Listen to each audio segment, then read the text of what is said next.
Doctor साहब, आम इंतखाबात 2024 के लिए कागजात नामजदगी मंजूर या मुस्तरद होने के खिलाफ जो अपीलें हैं वसूल की जा रही हैं, बुध तक जारी रहेगा। जबकि बानी चेयरमैन पीटीआई के जो कागजात नामजदगी मुस्तरद हुए हैं उसका तहरीरी फैसला भी जारी कर दिया गया है, क्या कहेंगे? देखें जी, ये सबसे पहले तो जो साल गुजर रहा है उसकी आखिरी चंद सातें चंद घंटे बाकी हैं जब प्रोग्राम में लाइव जा रहा है। और ये जो है ये 2023 गुजरा जी। और 2024 शुरू हुआ। और ये जो है ये बेचैनी, परेशानी, जंगें, गैर यकीनी की कैफियत से हम बिल्कुल ही आगे सफ़र कर रहे हैं इन दुआओं के साथ कि अगला साल बेहतर शुरू हो। और ये जो साल है इसको जब हम ग्रेगोरियन ईयर, ये कैलेंडर के तहत हम इसको इस्तेमाल करते हैं, सेंट ग्रेगरी। और ये जो है ये एनो दोमिनी है ये, जिसको एडी करके बाज लोग आफ्टर डेथ पढ़ देते हैं ना, कि एक साल के आखिर में एडी जी, यानी जो बिफोर क्राइस्ट तो ठीक है, लेकिन जो एडी है उसको बहुत से लोग जो है वो आफ्टर डेथ कह देते हैं। तो ये एडी जो है ये है in the year of Lord, ठीक है, सही। एनो दोमिनी। और ये जो अगला साल है ये लीप ईयर होगा, यानी फरवरी के उसमें 29 दिन होंगे। और ये साल जो है ये एक, मैं थोड़ा सा इसका करके तो फिर ज़रा सूरत हाल को डिस्कस करते हैं वैसे ही, लेकिन एक अजब सी बात है कि ये जो बहरुल काहिल है पैसिफिक, तो पैसिफिक ओशन जो है बहरुल काहिल उसमें एक फर्जी लकीर है सही, जो ऊपर कुतुब शुमाली से चलते हुए सीधी लकीर नहीं है, वो ऐसे घूमती है घूमती है घूमती है घूमती है। और उस लकीर को अगर हम जो है वो उसके इस तरफ, ये जो लकीर है अगर हम इसको पूरे मैप को देखें, ये बड़ी ये थोड़ी सी जनरल नॉलेज करके तो फिर आगे अपना भी तरह हम ज्योग्राफी को तरह दोबारा देख रहे हैं। ये एक फर्जी लकीर है सही। ये बहरुल काहिल से गुजरती है।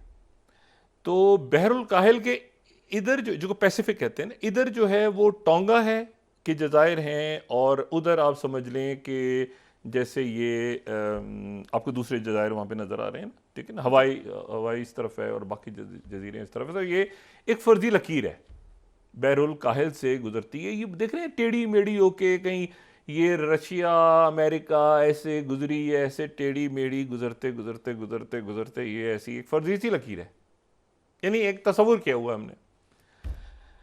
अब इस लकीर के इस तरफ जो है वो दिन शुरू होता है।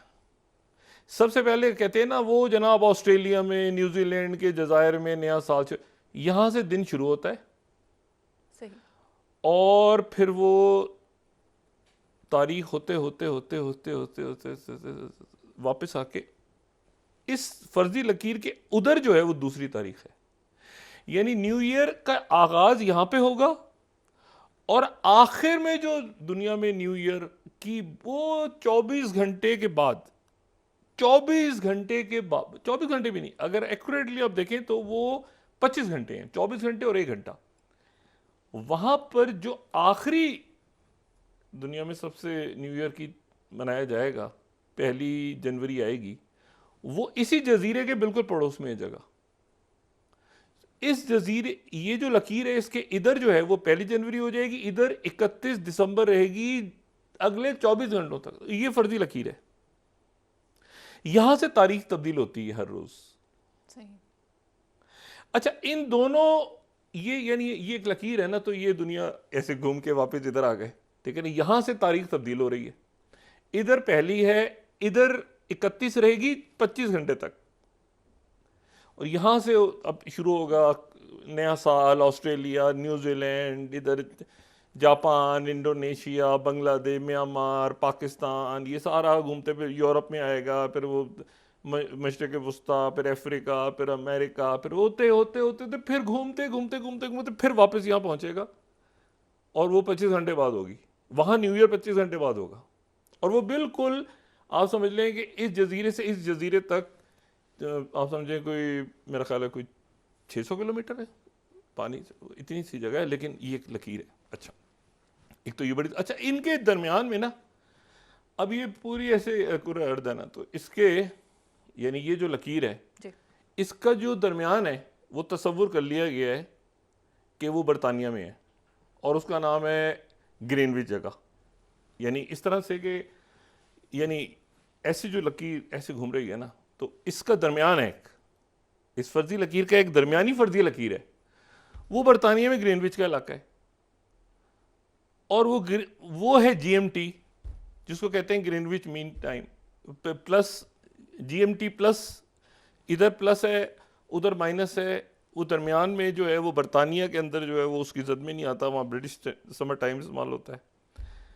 तो ये बरतानिया के दौर से जब वो उनके यहाँ पे जहाज़ वगैरह, समुद्री जहाज़ और ये सारे, तो वक्त का बड़ा मसला होता, तारीख का भी मसला होता था, क्या करें कैसे तब्दील करें।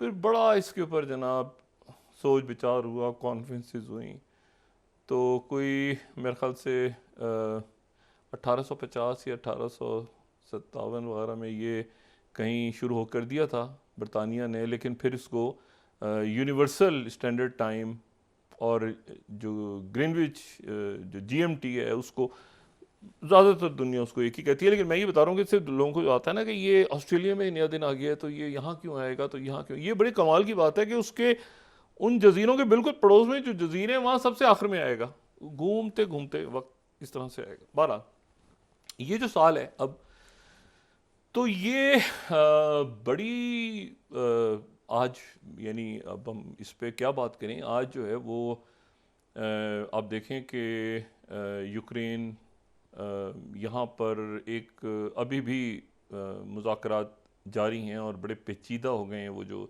इसराइल और गज़ा के दरमियान मुज़ाकरात हैं। और आज जो है वो सेंटकॉम ने जो उनकी तरफ से एलामी आया है, तो हुतीज़ ने अटैक किया अमेरिकन हेलीकॉप्टर्स पे, और उनका जो सेंटकॉम की स्टेटमेंट है वो ये है कि उन्होंने जवाबी हुतीज़ की कश्तियों के ऊपर फायर की और उसके नतीजे में कश्तियाँ 3 से 4 कश्तियाँ, अभी उसकी एग्जैक्ट आग लग गई है किसी जहाज़ में। काफ़ी इस वक्त झड़पें हो रही हैं बहर अहमर में, और उसमें 10 हुतीज़ जो हैं वो जवाबी जो स्ट्राइक की है सेंटकॉम ने, उसके नतीजे में 10 हुतीज़ वहाँ पे उनके जहाँ बक होने की इतलात हैं, और साथ ही है कि उनकी कश्तियों को आग लगी और अब वो हुतीज़ जो हैं यानी अब ये लड़ाई हो रही है। और ये जो है ये यहाँ पे सेंटकॉम की तरफ से जो उनका वो आया है उसमें उन्होंने पूरी उसकी डिटेल बताई है अपने एलामिये में कि इस वक्त हमने ये अटैक यहाँ पे क्यों हुआ है। बहरहाल, और ये बता रहे हैं कि सना टाइम के मुताबिक ये जो मैरिक शिप है उसके ऊपर डिस्ट्रेस कॉल दी, वहाँ पे आए, मैरिक के ऊपर फायर हुए, और उसके बाद जो है उस हेलीकॉप्टर्स, अगर आप इसकी आखिरी लाइंस देखें, हेलीकॉप्टर्स फ्रॉम यूएसएस आइजनहावर की तरफ से जवाबी रिस्पॉन्ड किया गया।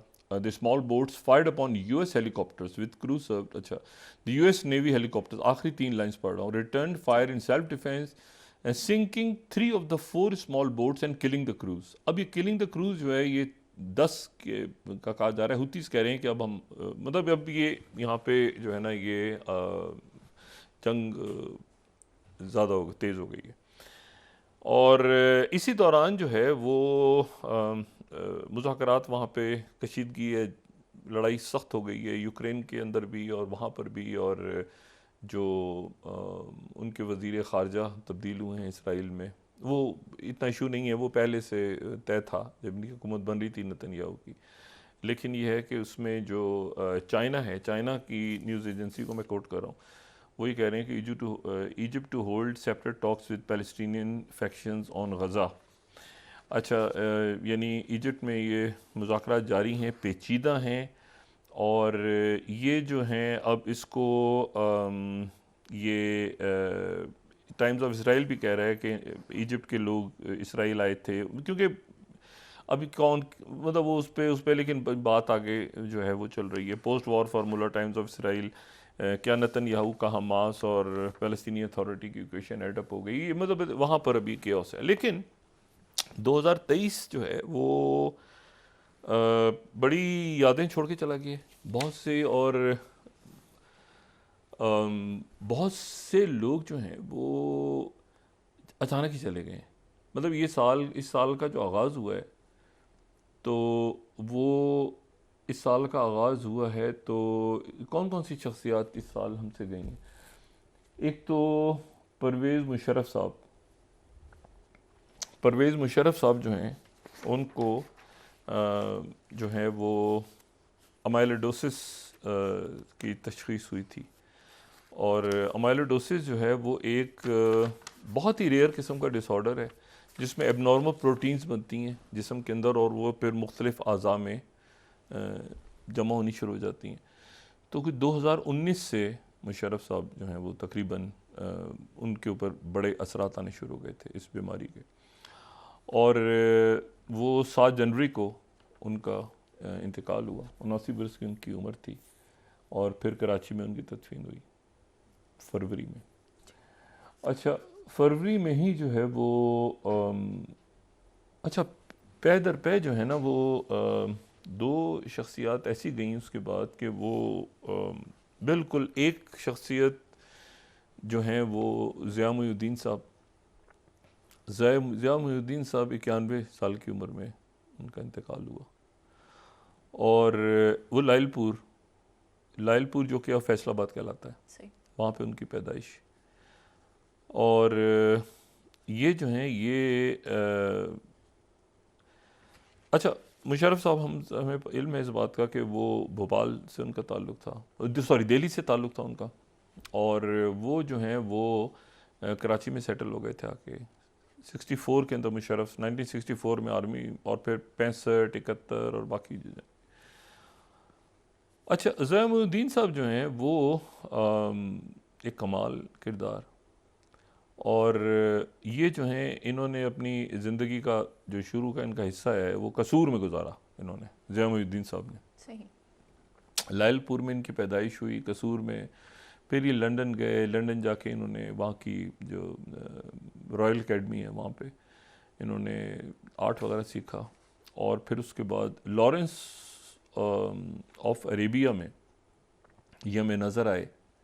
और लॉरेंस ऑफ अरेबिया का एक बड़ा कमाल का एक सीन है जिसमें एक शख्स आ रहा है ऊँट के ऊपर बैठा हुआ, और उसको उमर शरीफ जो कि इजिप्शियन ज़बरदस्त एक्टर, वो गोली चलाते हैं, तो ये ज़िया मुहीउद्दीन उस किरदार में है, वो जो गाइड है, तो उसको गोली लगती है। और फिर वो तो ज़िया मुहीउद्दीन साहब जो हैं वो उसके बाद पाकिस्तान आए। पाकिस्तान आके जो है इन्होंने ज़िया मुहीउद्दीन शो अपनी नौइयत का, और लाइव होता था उस वक्त, और ज़िया मुहीउद्दीन शो से बेशुमार शख्सियात सामने हमारे आई, मोइन अख्तर साहब से लेके और परवीन शाकिर साहिबा, और बहुत से ऐसे जो मतलब मुझे नहीं पता किस किसका नाम यहाँ दोहराया जाए, लेकिन एक उन्होंने एक क्लास के एक्टर थे।